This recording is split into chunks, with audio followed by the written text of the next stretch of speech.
So University of Law Hyderabad is one of the most prestigious universities of India. I mean, look at this. Okay, so if you had to give me two pros for studying here, doing an MBA at NALSAR. One I'd say would be the student life. This practical approach is lacking in many universities of India right now. Now, why should you come to NALSAR?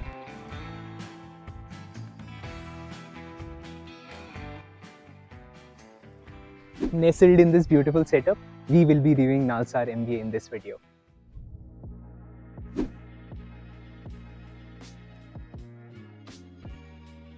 NALSAR has been rated A++ by NAC for its commendable achievements. Now, this course offers a blend of social, economic and legal perspective about business, which many MBA colleges in the country fail to do.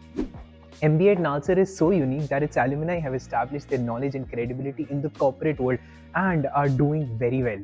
It is also helping the students get good placements and get good recognition. Amazing thing about NALSAR is the fees is just 8.5 lakh rupees for 2 years, including living, boarding and this amazing mess. As this is a government university, there is a committee that is formed which grants scholarships to deserving students every year. Track records say that even up to 70% concessions have been given.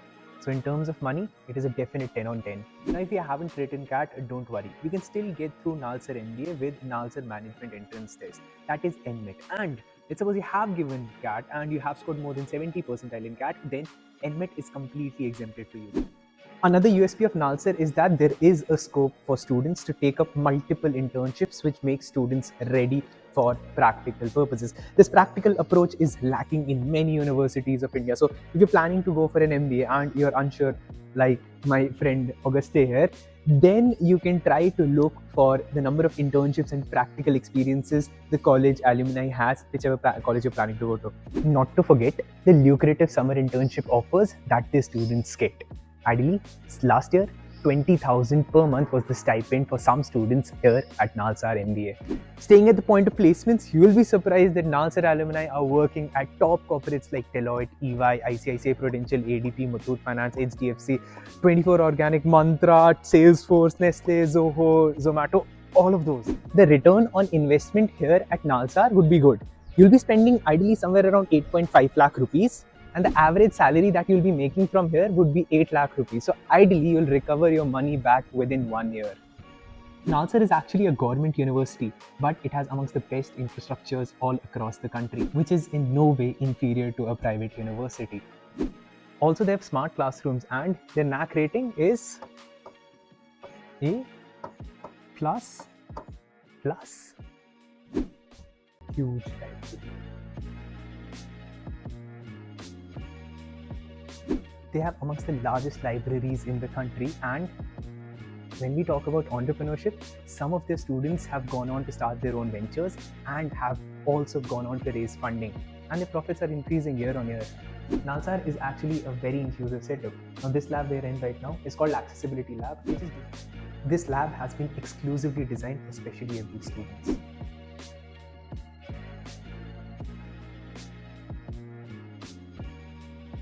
Let's now talk to a student who recently graduated from NALSAR. So we have Harshita with us. Hello, I'm Harshita. I passed out in 2022 and I'm working for Zoho now. And now she will be showing us around the entire campus. Let's go.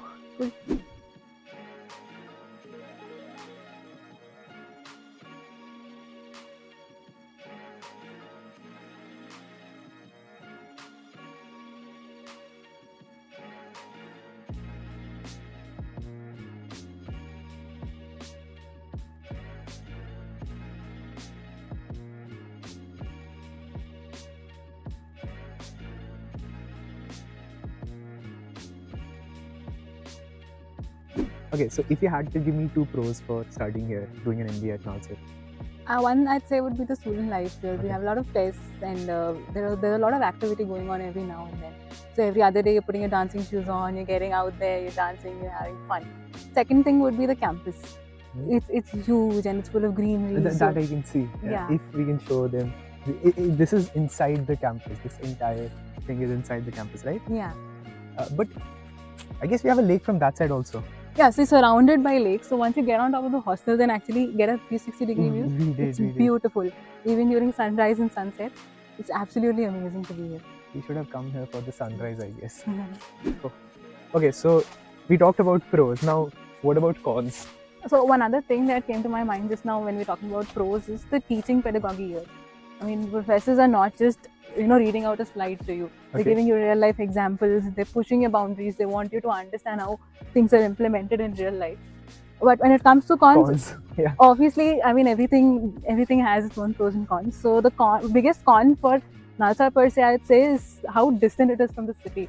I mean, it'll at least cost you 500 rupees and an hour of Uber ride to get to some place if you have to. But it's doable. It's doable. It's not something, if you're somebody who likes to go out every weekend, So probably not the best option. But Okay. otherwise, I think it's a doable thing. But since the campus is this great, you don't really feel like going out that often because there's always something happening. Understandable. And the second con? The second con, I'd say, since our batch size is just 60 people, sometimes you feel that lack of diversity, or sometimes you feel that, okay, yeah, that I think we could have been a little bigger. So you feel that if you're I don't know if you're from a joint family, but a joint family feels different, right? So many people and all of you sitting together. But then you have law students just besides you. Yeah. So that makes up for it. But sometimes you do feel that. Okay. Yeah. So what's the class demographics like? So about 25% of the students are outside of Telangana. And then you also have diverse educational backgrounds. Like about 1/4 of my class had an engineering background. And then people coming for MBA? Yeah.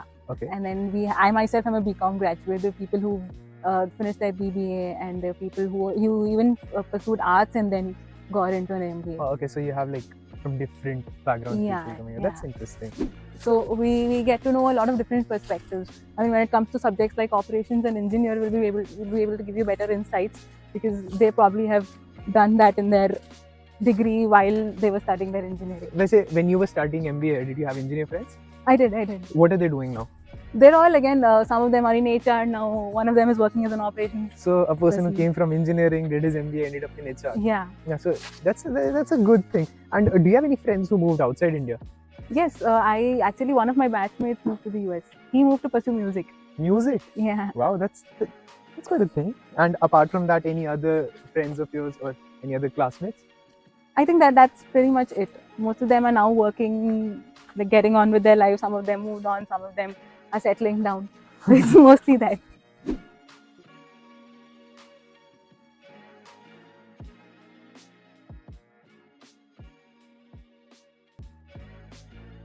So Harshita, MBA is much more about other things apart from education also. So what would you say NALSAR is doing different?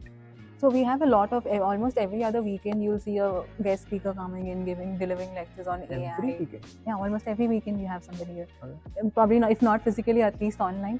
They're delivering lectures on AI or the future of marketing. Some guest lectures. So we had Sam Petroda come in. He's called the father of the telecom revolution in India. And then we had Raghuram Rajan. Yeah, he gave us a lecture on the Constitution of India. And then we had Monica Halans, who's written this book on investing for younger audiences. So we had a whole full-fledged session with her. And apart from that, we also have a lot of cells and clubs who do their own activities and they host their own set of events. So recently, I think we hosted Abhigyan here. What's Abhigyan? So Abhigyan is like an annual marketing summit.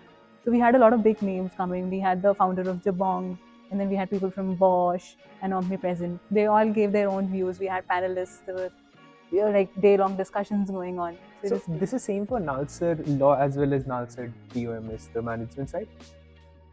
Like both of them attended? Or everybody. These events are generally open to all. Open to all. Everybody in NALSAR. So can you tell me a bit about your seniors, where they are currently, what are they working? So there was this one senior of mine called Abhinav Shukla. He's now the cluster head at Zomato. And then we have Ravi, who is now working the digital transformation at Sai Pharmaceutical. And then we have Rajiv, who works at Nestle. He's also doing pretty well now. All of these are dorm students? Yes, they're all dorm. And it was started 10 years ago? Yes. So that's interesting for these people to reach such positions. Nice. Now with law students as your peers, that would mean greater networking opportunities. And looking at the placement records and the cost, and then considering that you might end up getting a scholarship as well, NALSAR definitely can be a college worth considering and a college you might want to apply for.